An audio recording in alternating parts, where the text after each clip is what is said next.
Hi, Do My Night. I'm Rodge.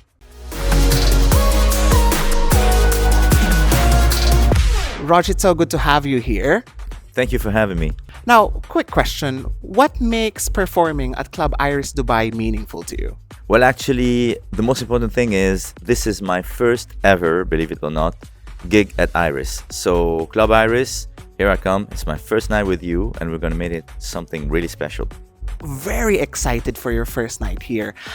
I want to ask about the set list. What's one element that you look for so that you kind of make it around that? Well, I actually do different playlists, especially when I perform in a club for the first time.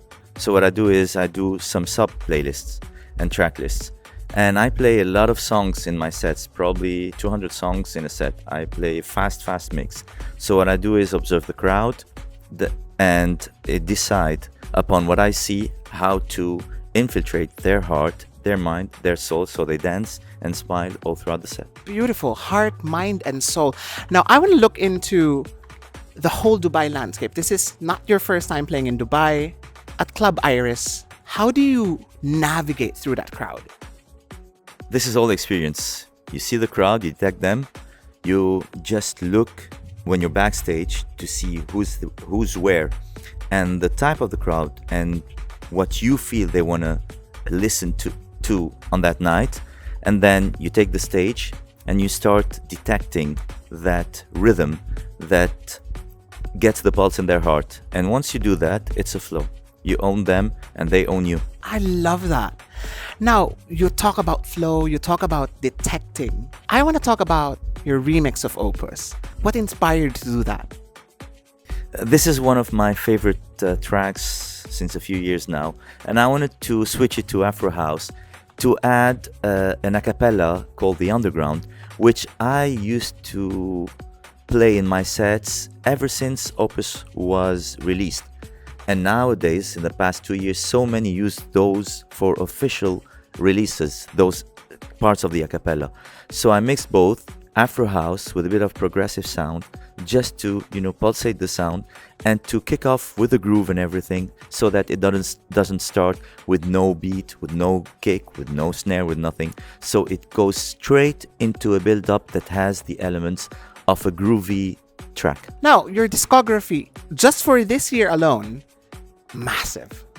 You have your singles, your originals, and obviously there's a big lineup of your remixes. Can you guide us through what makes something tick for you that you say, this is the track I want to remix and this is how I want to approach it? It's very simple. I think every DJ needs to remix most of the tracks they play, because if you play what anybody else would play, you're not special. You're not giving the public anything special. So what you do is you create your own mix, your own twist, your own template, your own sound, and then you hit it with that. And the difference is huge, because the people would rely on that, and the people would come to your party because of that. And little by little you become one, because you understand their sound and they understand your sound, and there you go. Again, it's a flow. Many during your whole career have said and feel that you've shaped how they listen to music. It's not only one decade, but a generation. Do you think your role is right now, especially with new emerging artists? At the end of the day, I do what I do for passion, for the love of music. So what brought me here is just a journey that is endless. And what draws me more and more into it is the people's love and appreciation of what I do.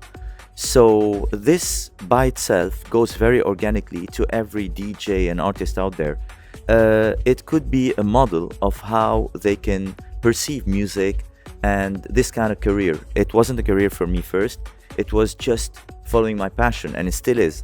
So for everybody out there, it's so simple. All you got to do is follow your passion, give the best you can do, and you'll give an example to everybody else on how things should go and should roll. And I just opened an academy to teach DJs. I'm going to open another thing, which is an academy to teach production. So these things always give a plus to this industry and makes it bigger, especially in this region. You opened a DJ academy. Yeah, I opened DJ Academy, and till now I had like over 150 students. So yeah, it's rolling. Out of those 150 students, those are new and emerging artists or probably even already established. The question here is when they finally choose which label they want to release on or the A&Rs that they want to work with. I mean, I have to ask the expert. How do you approach that? What's your advice? This is a tough one because advising a DJ or a music artist to sign with a label is a big, big, big thing. And it's quite controversial because so many labels are accused of not giving the right appreciation and amounts of money to those artists. So I would say, in my own words, so many have no labels and would wait to go kind of big and sign the proper deal with the label who will contact them, rather than approaching a label and not being actually good enough or big enough to sign a good thing. Because at the end of the day, you don't want to regret your signature and you want to hit big. That is, if you have that dream in mind. So hold on, don't be quick in your decision, and you'll do well. But you can sign with a manager who guides you and helps you create a career. And then comes the label eventually through that manager. Are there green flags or red flags that people should be looking out for when they choose a manager? Oh, absolutely. They have to be good people. You have to check the background, or else you're, can I say, screwed? Well, it's true though, isn't it?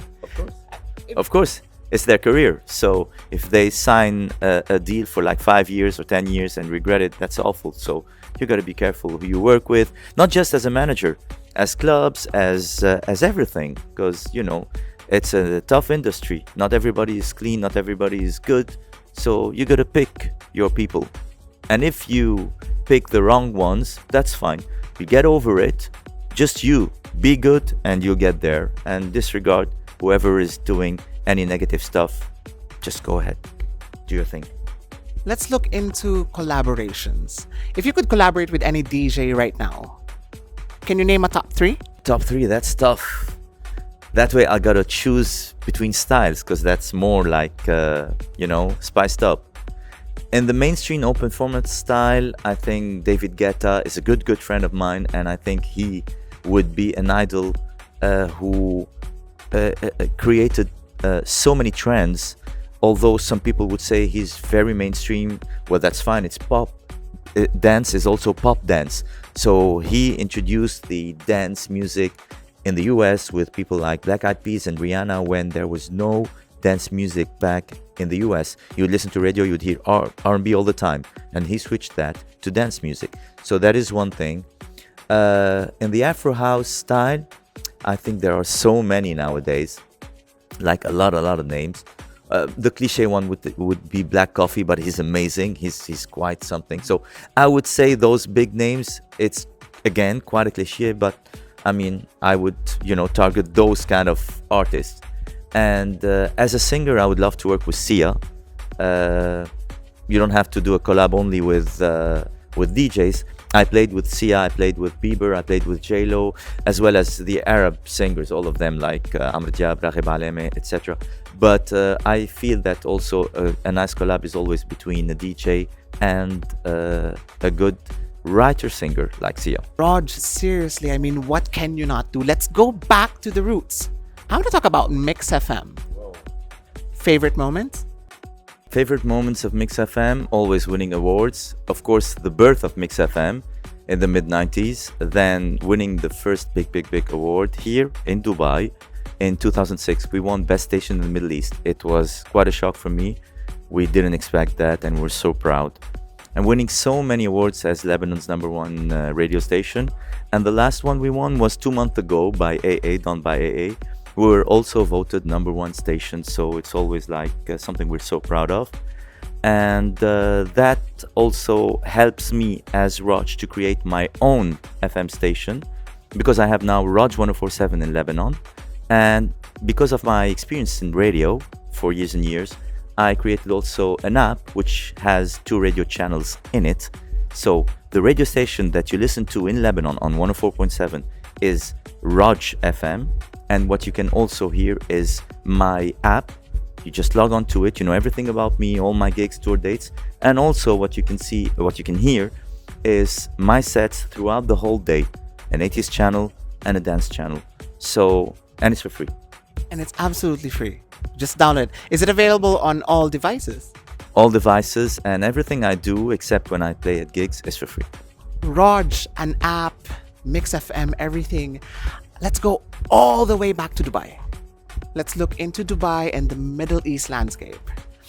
I want to ask, and I'm sure people would love to know, what has changed now and before? Everything. Like the music industry, nightlife here in Dubai is like extremely big. It's huge. I mean, it's uncomparable. You see that growth. We're talking earlier on about 2006. When I was here in 2006, it was a different planet in DJing and everything and rules and regulations. Then you go to 2015, 10 years later, you would see a huge evolvement. And then little by little, you see more and more. Like you didn't see a crowd with a DJ in the booth. There were so many like rules and regulations that were kind of omitted and helped the industry to get bigger and bigger. And now you see festivals, you see all kinds of DJs always here in Dubai. Like you cannot miss a week without at least 3 or 4 A-listers. So it's a huge thing. And here at Iris, I've heard what a big reshape they've done. And I'm sure it's going to be huge again because the guys rule in their game. And I'm going to check it out tonight. And speaking of Club Iris in Dubai, massively successful venue, I really want to know. I know that you're planning sets and making sure that you have the perfect set for tonight. What would be your opening and closing song? At least give us options. Come on. That's very difficult because I never plan an opening song except when I see from backstage, the people. This is, Chris knows that because he manages all the tours and knows that he would ask me, what is the first song I should put for you? I give the okay when I sneak a peek on the people and kind of feel which song would kick off and lift them up. Of course, I love to start gradually. I don't like to hit it with something really that you would expect. I just want to take my time for like 20, 30 minutes, sometimes 40 minutes, just to take them somewhere. And sometimes when I'm asked just to play the main set without those 30, 40 minutes, I don't enjoy it that much because, you know, I need to do that foreplay with the crowd first and get to that amazing moment. Speaking of the club and the crowd, especially at Club Iris, have you had a chance to have a sneak peek of the venue yet? You didn't allow me yet. Now I will. Well, I'm sure you're gonna have a beautiful set tonight. Thank you for being here and thank you for speaking with us, Rodge. Thank you, Dubai Night, and looking forward to watching this interview and to doing this night at Club Iris.